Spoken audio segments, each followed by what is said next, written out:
السلام علیکم۔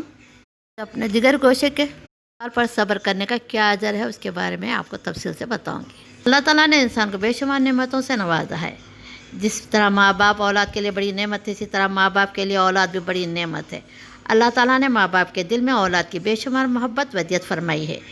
اولاد محبت کے باغ و چمن کا وہ حسین اور خوبصورت پھول ہے جو اپنی شگفتہ مسکراہٹ اور خوشبو سے باغ محبت کو معطر کرتی ہے، اپنے احساس وجود سے پورے چمن کو تر و تازہ اور شاداب رکھتی ہے۔ اولاد کی محبت دنیا کی ایسی حسین اور انمول محبت ہے جس کی تلنا کسی بھی چیز سے نہیں کی جا سکتی۔ ایک لازوال بے لوز بے غرض محبت ہے جو ماں باپ اپنے بچوں پر نچھاور کرتے ہیں۔ سامعین، ایک ایسی بیش بہا نعمت، دل افروز، دل بستہ، دل ستاں اور دل بہار محبت ہے جو بلا شبہ ماں باپ کے لیے قرار عین قرار دل ہے۔ اولاد کی پرورش و پرداخت ان کی مستقبل کو تابناک بنانے میں، ان کو مقام عروج تک پہنچانے کے لیے ماں باپ کی انتھک محنت اور قربانیاں بے مثال عظیم ہوتی ہے، یہاں تک کہ ماں باپ ان کی خوشی کے لیے اپنی خوشی تک قربان کر دیتے ہیں۔ قرآن کریم کے اندر اللہ تعالیٰ نے اولاد کو آزمائش بھی قرار دیا ہے، دنیا کی زینت بھی۔ اللہ فرماتا ہے تغابن میں آیت نمبر 15 میں، تمہارے مال اور تمہاری اولاد تو تمہارے لیے آزمائش ہے اور اللہ ہی ہے جس کے پاس بڑا اجر ہے۔ آگے سورہ کہف میں کہتے ہیں کہ 46، مال اور اولاد دنیا کی زندگی کی زینت ہے، جو نیکیاں پائیدار رہنے والی اور تمہارے رب کے نزدیک ثواب کے اعتبار سے بہتر ہے، امید وابستہ کرنے کے لیے بھی بہتر ہے۔ ماں باپ اپنی اولاد کو بہت لاڑ و پیار، ان کی بڑی دیکھ ریکھ کے ساتھ پرورش کرتے ہیں، لیکن ماں باپ کی زندگی میں آزمائش کا سب سے بڑا وقت اس وقت آ جاتا ہے جب تقدیر کو کچھ اور ہی منظور ہوتا ہے۔ اللہ تعالیٰ اولاد کے سلسلے میں وقت اجل کا فیصلہ کر چکے تھے۔ رب جب اولاد کی روح قبض عنصری سے پرواز ہو جاتی ہے، دیکھتے ہی دیکھتے ماں باپ کی نگاہوں سے ان کی اولاد، ان کے بچے ہمیشہ کے لیے ان سے دور ہو جاتے ہیں۔ تو ماں باپ کی زندگی کا وہ المناک اور غمناک حادثہ ہوتا ہے جس کو ماں باپ کا دل ہی جان سکتا ہے۔ سامعین، اولاد چھوٹی عمر کی ہو یا بڑی عمر کی، اولاد تو بس اولاد ہی ہوتی ہے۔ اس کے دور سے ہو جانے کا صدمہ ایک بہت بڑا صدمہ ہوتا ہے۔ خاص طور سے ماں باپ کو اس وقت غم و انداز اور نہایت دلی تکلیف کا سامنا کرنا پڑتا ہے جب ان کے 2-3 سال کے ننھے معصوم بچے اللہ کو پیارے ہو جاتے ہیں، کیونکہ ان ننھے معصوم پھولوں سے ماں باپ کا دل حد درجہ جڑا ہوا ہوتا ہے اور ننھے معصوم سینے سے زیادہ لگے ہوئے ہوتے ہیں۔ اللہ کی شان بھی ایسی کہ اللہ تعالیٰ ان معصوم بچوں کو اندر ایک ایسی بلا کی کشش رکھ دی ہے کہ ہر کوئی ان کی طرف متوجہ ہوتا ہے، جیسا کہ ان کی معصوم دلکشی مسکراہٹ، ان کی خفگی کا انداز، ان کے ٹوٹے پھوٹے اور کھٹے میٹھے بول، ان کے چلنے پھرنے کا انداز، ان کی معصوم شرارتیں اور پیاری شرافتیں یا اور ایسی تمام خوبصورت ادائیں ایسی ہوتی کہ جن پر ماں کی ممتا اور باپ کی محبت بار بار قربان ہوتی ہے۔ لیکن جب یہ بچے اللہ کو پیارے ہو جاتے تو اس وقت ماں باپ پر جو گزرتی ہے وہ بیان سے باہر ہے۔ سامعین، اللہ تعالیٰ نے کائنات کا نظام ایسا بنایا جہاں موت و زیست کا فلسفہ چلتا ہے۔ ایک دن سب کو دار فانی سے دار بقا کی طرف جانا ہے۔ قرآن حدیث سے پتہ چلتا ہے کہ رحم مادہ سے لے کر بلاغت تک پہلے انتقال ہو جانے والے بچے بھی جنت میں جائیں گے۔ ان کے ماں باپ کے لیے بھی صبر کرنے پر جنت کی بشارت ہے۔ قرآن کریم میں خبز جان کو آزمائش قرار دیا گیا ہے۔ سامعین، اللہ تعالیٰ فرماتے ہیں سورہ بقرہ میں آیت نمبر 155 میں، ہم تمہیں آزمائیں گے ضرور، کبھی خوف سے، کبھی بھوک سے، کبھی مال و جان اور پھلوں میں کمی کر کے جو صبر کرے ان کو خوشخبری سنا دیجیے۔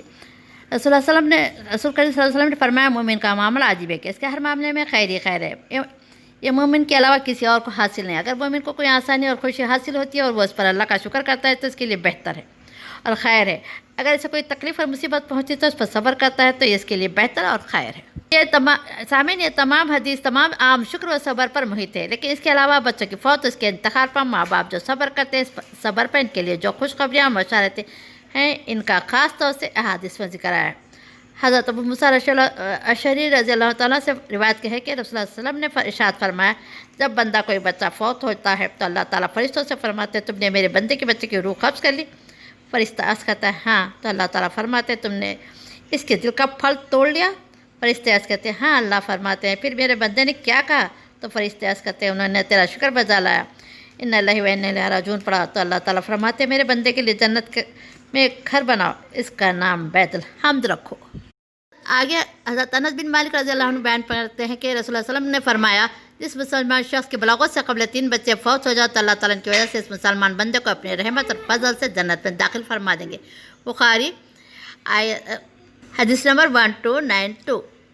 ایک دوسری حدیث میں جو حضرت معاذ بن جبل رضی اللہ عنہ سے روایت ہے کہ رسول اللہ صلی اللہ علیہ وسلم نے ارشاد فرمایا، جس مسلمان کے 3 بچے بلاغت سے پہلے فوت ہو جائے تو وہ جنت کے 8 دروازے سے استقبال کریں گے، جس سے چاہے داخل ہو جائے۔ صحابہ کرام رضی اللہ عنہ میں نے عرض کیا یا رسول اللہ وہ 2 بچے پر بھی؟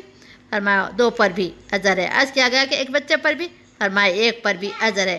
پھر حضور صلی اللہ علیہ وسلم فرمایا قسم ہے اس کی جس کے ہاتھ میں میری جان ہے کہ جو بچہ اپنی والدہ کے پیٹ میں روح پھونک جانے سے پہلے ساخت یا ضائع ہوگا، ثواب الہی کی امید بھی اس کی ماں نے صبر کیا تو اپنی ناف سے ملا ہوا حصہ اپنی ماں کو جنت میں کھینچ لے جائے گا۔ سامعین، نبی اقدس صلی اللہ علیہ وسلم نے ایک مرتبہ اپنے خواب بیان فرمایا کہ میرے پاس 2 آنے والے آئے، انہوں نے مجھے اٹھایا اور کہا چلو، میں ان کے ساتھ چل پڑا۔ چلتے چلتے ہم ایک ہرے بھرے باغ میں پہنچے جہاں موسم میں بہار کے سارے رنگ بکھرے ہوئے تھے۔ اس باغ کے بیچ میں ایک قدآور آدمی تھا جس کا سر بہت اونچا تھا، جس کی بنا پر چہرہ صاف نہیں آ رہا تھا۔ اس آدمی کے گردنواں میں اتنے سارے بچے تھے جو میں نے پہلے کبھی نہیں دیکھے تھے۔ پھر فرشتہ نے حضور سے کہا یہ قدآور شخص ابراہیم علیہ السلام ہے، ان کے ارد گرد فطرت پر فوت ہونے والے بچے ہیں، ان میں مشرکین کے بچے بھی ہیں۔ بخاری 7047۔ سامعین، آگے حضرت ابو حسان رضی اللہ فرماتے کہ میں نے حضرت ابو ہریرہ سے کہا کہ میرے 2 لخت جگر فوت ہو چکے، کیا آپ حضور صلی اللہ علیہ وسلم کا کوئی ایسا فرمان سنیں گے جو ہمارے لیے اطمینان اور تسلی کا باعث ہو؟ تو ابو ہریرہ نے فرمایا کہ ہاں، ان کے بچے بلا روک ٹوک جنت میں گھومیں گے، ہر بچہ اپنے والد یا والدین سے ملے گا، ان کا کپڑا یا ہاتھ اس طرح تھام لگا جس طرح میں تمہارے اس کپڑے کو پکڑ رہا ہوں، اس وقت تک نہیں چھوڑے گا یہاں تک کہ اللہ تعالیٰ اس بچے کو اور اس کے والد کو جنت میں داخل فرما دے گی۔ مسلم 6644۔ اللہ تعالیٰ نے نبی صلی اللہ علیہ وسلم کو آخری عمر میں حضرت آریہ قبطیہ کے بطن سے ایک صاحبزادہ عطا فرمایا جن کی پیدائش پر آپ صلی اللہ علیہ وسلم بہت مسرور ہوئے۔ ان کا نام حضرت ابراہیم علیہ السلام کے نام پر ابراہیم رکھا۔ آپ کو ان سے بہت لگاؤ تھا، ان سے بہت پیار و محبت فرماتے تھے، فرط محبت میں ان کا بوسہ بھی لیا کرتے تھے، ان کو خوشبو بھی سونگھتے تھے۔ لیکن جب حضرت ابراہیم کا 16 یا 17 ماہ کی عمر میں آپ صلی اللہ علیہ وسلم کی آغوش مبارک میں انتقال ہوا تو اس وقت حضور صلی اللہ علیہ وسلم کو بہت صدمہ پہنچا، زار آنسو بہنے لگے۔ تو یہ کیفیت دیکھ کر حضرت عبد الرحمن بن عوف رضی اللہ عنہ نے فرمایا کہ یا رسول اللہ، آپ تو رونے سے منع فرماتے ہیں، آپ خود ہی رو رہے ہیں۔ تو حضور صلی اللہ علیہ وسلم فرمایا کہ آنسو تو وہ رحمت ہے جس نے کو اللہ تعالیٰ نے اپنے بندوں کو عطا فرمایا، میں چیخ سے چلانے سے منع کرتا ہوں، آنسو جاری ہونے سے نہیں، اور آنسو جاری ہونا صبر کے خلاف نہیں ہے۔ پھر آپ صلی اللہ علیہ وسلم نے فرمایا کہ آنکھیں آنسو بہہ رہی ہیں، خراب میں رنج و فکر ہے، مگر اللہ کے حدود کے دائرے سے باہر نہیں نکل دیتے، اس حدود میں رہ کر محبت و شفقت کا مظاہرہ کرتے ہیں۔ بخاری 1289۔ انوار نبوت 560561۔ نبی صلی اللہ علیہ وسلم نے اپنے صاحبزادے کے انتقال پر صبر کی بے نظیر مثال پیش کر کے امت کو ایک بہت بڑا سبق دیا، اور اس بات کو بھی واضح فرمایا کہ ایسے موقع پر آنکھوں کا اشکبار ہونا صبر کے خلاف نہیں بلکہ چیخ و پکار کرنا ممنوع ہے، صبر کے خلاف بھی ہے۔ آمین۔ آج دنیا میں ایسے بہت سے ماں باپ جن کے اولاد کا انتقال ہو چکا ہے، کسی کا غم پرانا ہے تو کسی کا نیا ہے، سب اپنے فوت شدہ بچوں کو یاد کر کے جی رہے ہیں۔ ایسے وقت میں اللہ پر توکل کرنا، صبر کا دامن تھام کر رکھنا، چیخ و پکار سے گریز کرنا ایک سچے مسلمان کی پہچان ہے۔ بلا شبہ ہر چیز اللہ کی ہے، اس کے قبضے خدا میں سب کچھ ہے، ایک دن سب کچھ ختم ہو جائے گا۔ اور اللہ فرماتا ہے سورہ رحمان، اللہ تعالیٰ فرماتے ہیں کل من علیہا فانی ویبقی وجہ ربک ذو الجلال والاکرام، آیت نمبر 66 سے آیت نمبر 67۔ اس زمین میں جو کوئی ہے فنا ہونے والا ہے، صرف تمہارے پروردگار کی جال والے فضل و کرم والی ذات باقی رہے گی۔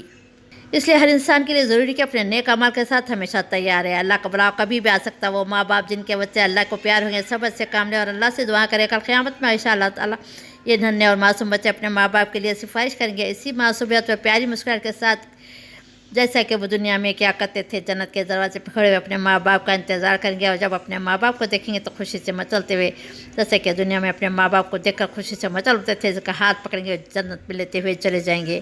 آمین۔ اللہ ماں باپ کو صبر جمیل عطا فرمائے، مکمل عافیت عطا فرمائے، فوت شدہ بچوں کو ان کے لیے ذخیرہ آخرت بنائے، آمین یا رب العالمین۔